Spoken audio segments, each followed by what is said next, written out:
इसके अलावा specific documents हो जाते हैं कि अगर आप शादी में जा रहे हैं तो शादी का इन्विटेशन होना चाहिए। अगर आप मेडिकल टेस्ट चेकअप के लिए जा रहे हैं तो मेडिकल की कोई जिस डॉक्टर से आपकी अपॉइंटमेंट है या जिस हॉस्पिटल से आपकी अपॉइंटमेंट है वो होना चाहिए।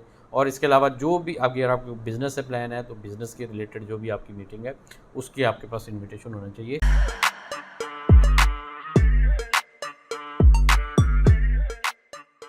अस्सलाम वालेकुम दोस्तों, मैं हूं तनवीर अब्बास और आप देख रहे हैं मेरा यूट्यूब चैनल WSL कंसल्टेंट। दोस्तों, यूके जो एक टॉप फेवरेट डेस्टिनेशन है, अगर हम स्टडी की बात करें तो स्टडी भी जो है ना उसकी टॉप फेवरेट डेस्टिनेशन है। हमारे बहुत सारे स्टूडेंट पाकिस्तान से, इंडिया से, बांग्लादेश से यूके में पढ़ने जाते हैं। इसके अलावा यूके में ऑलरेडी पाकिस्तानी बहुत ज़्यादा कम्युनिटी है, तो यूके का विज़िट वीज़ा भी उतना ही डिमांडेड होता है, उतना ही उसकी डिमांड है जितनी की स्टडी की है। तो आज हम बात करेंगे यूके के विज़िट वीज़ा के ऊपर, उसकी एक अंडरस्टैंडिंग लेंगे, उसकी रिक्वायरमेंट्स क्या हैं, उसका प्रोसेस क्या है, और अगर आप भी अप्लाई करना चाहते हैं तो किन किन चीज़ों का ख्याल रखना पड़ेगा, क्या क्या चीज़ें आपको अरेंज करनी पड़ेंगी, क्या क्या डॉक्यूमेंट्स आपको रिक्वायर्ड होंगे और किस तरह से ये सारा प्रोसेस कंप्लीट होगा। तो ये सारी डिटेल आज की इस वीडियो में हम डिस्कस करेंगे। वीडियो आखिर तक देखें ताकि कोई भी इंपॉर्टेंट इन्फॉर्मेशन आपकी स्किप ना हो जाए। और अगर आप भी अप्लाई करने में इंटरेस्टेड हैं, अगर आप भी जाना चाहते हैं तो आप हमसे रब्ता कर सकते हैं। हम आपको फ्री ऑफ कॉस्ट जो है असेसमेंट देंगे। और अगर आपने हमारा चैनल सब्सक्राइब नहीं किया तो वो भी कर ले, ताकि आने वाले दिनों में जो भी स्टडी के ऊपर, विज़िट के ऊपर वीडियोस आती रहती हैं वो आपको टाइम से मिलती रहे। दोस्तों, अब आते हैं हम टॉपिक की तरफ। सबसे पहले बात करते हैं कि यूके वीज़ा किन जो है ना किस पर्पज़ के लिए आपको चाहिए होता है, किन किन लोगों को यूके अगर वो जाना चाहते हैं इनमें से किसी पर्पज़ के लिए, तो उनको यूके का विज़िट वीज़ा रिक्वायर्ड होगा। सबसे पहले कि आपने अगर आपकी कोई फैमिली है उसको विज़िट करने जाना है तो आपको फैमिली का विज़िट के लिए आपको यूके का विज़िट वीज़ा लगवाना पड़ेगा। अगर आपने बिज़नेस विज़िट करना है तो फिर आपको तब भी आपको जो है विज़िट वीज़ा ही रिक्वायर्ड होगा। बिज़नेस विज़िट में आपका जो मीटिंग हो सकती है, कोई इंटरव्यू हो सकता है, कुछ प्रोडक्ट की सेल परचेज़ का इश्यूज़ हो सकता है, कोई एक्सपो हो सकती है, कोई कॉन्फ्रेंस हो सकती है। तो इनमें से अगर कोई भी आपका पर्पज़ होता है तो आपको विज़िट वीज़ा रिक्वायर्ड होगा। अगर आप यूके में घूमना फिरना चाहते हैं, कोई टूरिस्ट प्लेसेस देखना चाहते हैं तो देन आपको टूरिस्ट पर्पज़ के लिए भी यूके का विज़िट वीज़ा रिक्वायर्ड होगा। अगर आपने किसी की शादी अटेंड करनी है तो फिर भी आपको विज़िट वीज़ा लगवाना पड़ेगा। और इसके अलावा अगर आपका कोई भी ऐसा कोई कोर्स है जो कि 6 मंथ से कम ड्यूरेशन का है, जैसे कुकिंग का हो गया, इसके अलावा आर्किटेक्चर हो गया, कोई भी प्रोफेशनल ट्रेनिंग कोर्स जो लेस देन 6 मंथ होगा वो आपको विज़िट वीज़ा के अंदर ही कवर हो जाएगा। तो इनमें से कोई भी पर्पज़ अगर आपने पूरा करना है तो आपको विज़िट वीज़ा लगवाने की ज़रूरत है, आप विज़िट वीज़ा लगवा कर ही जाएंगे। अब आते हैं कि यूके विज़िट वीज़ा पे अगर आप कितना अरसा स्टे कर सकते हैं। आपका जो यूके विज़िट वीज़ा है ये मल्टीपल एंट्री होता है और वैलिडिटी पीरियड जो है मिनिमम जो है इसका 6 मंथ तक होता है। इसका मतलब ये है कि आप इस वीज़ा के ऊपर मल्टीपल टाइम जो है 6 मंथ के अंदर आ भी सकते हैं यूके और जा भी सकते हैं। इसके अलावा अगर आपका कोई स्पेसिफिक पर्पज़ है, मतलब आपका ड्यूरेशन, आपको ज़्यादा ड्यूरेशन का वीज़ा चाहिए, तो उसके अकॉर्डिंग फिर उसकी रिक्वायरमेंट्स को देखते हुए आपकी जो है वीज़ा की ड्यूरेशन ज़्यादा भी हो सकती है, साल भी हो सकती है, 2 साल भी हो सकती है। वो डिपेंड करता है कि वीज़ा ऑफिसर वो क्या आपकी रिक्वायरमेंट्स को समझकर आपको कितना जो है वीज़ा का देता है। तो इसलिए मिनिमम जो है 6 मंथ की होती है और मैक्सिमम जो है आपकी रिक्वायरमेंट्स के अकॉर्डिंग ही होगी।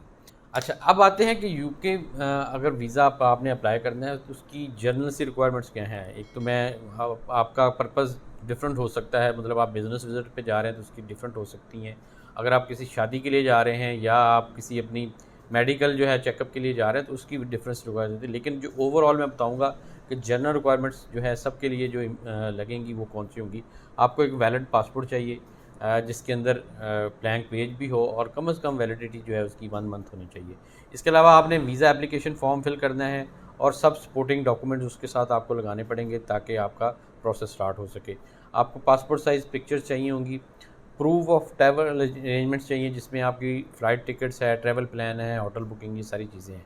आपको अकोमोडेशन का प्रूफ देना होगा, होटल रिजर्वेशन, और इसके अलावा अगर आप किसी के पास स्टे कर रहे हैं तो उसका स्पॉन्सर लेटर या वो जिसके अंदर वो आपको इनवाइट कर रहा है कि वो आपको स्टे करो, आप उसकी रेजिडेंस पे रह सकते हैं, उसके अंदर वो लिखा होना चाहिए, उसका आपको ये देना पड़ेगा। फाइनेंशियल डॉक्यूमेंट्स आपको चाहिए होंगे जिसमें आपकी bank statement, salary slips, NTN certificates, FBR returns और बिज़नेस रजिस्ट्रेशन। अगर आप बिज़नेस करते हैं तो बिज़नेस रजिस्ट्रेशन डॉक्यूमेंट्स देने पड़ेंगे। अगर आप जॉब करते हैं तो आपको अपनी सैलरी स्लिप्स देनी पड़ेंगी और बाकी आपको साथ में जो है अपना एंटीऑन और टैक्स रिटर्न ये सबको देना होती है। तो दोस्तों ये वो जनरल रिक्वायरमेंट्स डॉक्यूमेंट्स थे जो कि सबको ही देने पड़ते हैं। इसके अलावा स्पेसिफिक डॉक्यूमेंट्स हो जाते हैं कि अगर आप शादी में जा रहे हैं तो शादी का इन्विटेशन होना चाहिए। अगर आप मेडिकल टेस्ट चेकअप के लिए जा रहे हैं तो मेडिकल की कोई जिस डॉक्टर से आपकी अपॉइंटमेंट है या जिस हॉस्पिटल से आपकी अपॉइंटमेंट है वो होना चाहिए। और इसके अलावा जो भी आपकी अगर आपको बिज़नेस से प्लान है तो बिज़नेस के रिलेटेड जो भी आपकी मीटिंग है उसकी आपके पास इन्विटेशन होना चाहिए। तो ये वो आपके जो है बाकी डॉक्यूमेंट्स आपकी जो पर्पज़ ऑफ विज़िट है उसके अकॉर्डिंग होंगे। दोस्तों अब आते हैं कि आपकी एप्लीकेशन फ़ीस और प्रोसेस क्या होगा अगर आप जो है आजकल जो चल रहा है वो किस तरह से है। एप्लीकेशन फ़ीस जो है तकरीबन इसकी पाकिस्तानी 100 पाउंड है, जिसको तकरीबन पाकिस्तानी 35,000 रुपये बनता है। इसके अलावा ऑनलाइन एप्लीकेशन पर होती है कि आपने ऑनलाइन ही सारा अप्लाई करना होता है। आपको बायोमेट्रिक करवाने पड़ते हैं जिसकी तकरीबन पाकिस्तानी रुपीज़ में फ़ीस तकरीबन 7,000 रुपये 20 पाउंड बनते हैं जो कि 7,000 रुपये ये आपको पे करना होगी। आपको सपोर्टिंग डॉक्यूमेंट्स में जो है अपनी फाइनेंशियल स्टेबिलिटी को शो करना पड़ेगा, अकोमोडेशन डिटेल्स देनी पड़ेगी, ट्रैवल इटरनरी देना पड़ेगा और इसके अलावा आपको SOP वगैरह लिखवाना होगा जिसके अंदर आपका पूरा एक प्लान होगा कि किस तरह से आपने जाना है, क्या क्या आपने काम करना है और क्यों आप विज़िट करके वापस पाकिस्तान में आना चाहते हैं, ये भी उसके अंदर आपको मेंशन करना पड़ेगा। उसके अंदर आपको होम टाइज़ वगैरह जो है ना उनको हाईलाइट करना होगा ताकि आप वापस आने का आपका जो है कंसिडरेशन हो, ना कि आपने UK जाकर स्टे कर लेना है। इस तरह से आपने मैनेज करना है उसको। इसके अलावा ये है कि UK जो है वो इंटरव्यू भी कंडक्ट कर लेता है। कुछ केसेस में वो आपको इंटरव्यू के लिए बुला सकते हैं या समटाइम बगैर इंटरव्यू के ही डिसीजन दे देते हैं, लेकिन कुछ केसेस में वो आपको इंटरव्यू के लिए कॉल कर सकते हैं। वीज़ा डिसीजन में वो आपका ये बताते हैं कि आपको या वीज़ा ग्रांट हो जाएगा, अगर आपको रिफ्यूजल आएगी तो उसके अंदर वो रिफ्यूजल की पूरी रीजनिंग देते हैं कि किन किन वजूहात से वो आपको उन्होंने रिफ्यूज़ किया है। अगर आपको वीज़ा जो है मिल जाता है तो आपने अपना पासपोर्ट और वीज़ा डॉक्यूमेंट्स कलेक्ट करने होते हैं, वो आप जहाँ पर जमा करवाएंगे VFS ग्लोबल वगैरह में वहाँ पर ही आपको वापस मिल जाएंगे। दोस्तों इसके बाद आता है कि रिक्वायर्ड डॉक्यूमेंट्स आपके जो है वो कौन कौन से होंगे। आपको जो इसका वीज़ा फ़ाइल करने के लिए डॉक्यूमेंट्स क्या क्या रिक्वायर्ड होंगे।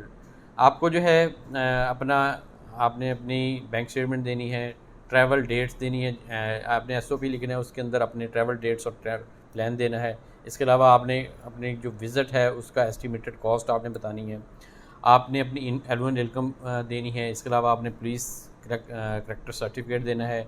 आपकी अगर कोई ट्रैवल हिस्ट्री है पहले वो आपने उसकी 10 साल की ट्रैवल हिस्ट्री देनी है। आपका अगर कोई आप जॉब कर रहे हैं तो आपको एम्प्लॉयर का जो है अपना एड्रेस वगैरह, उसका फ़ोन नंबर, ये वो सब कुछ शेयर करना पड़ेगा।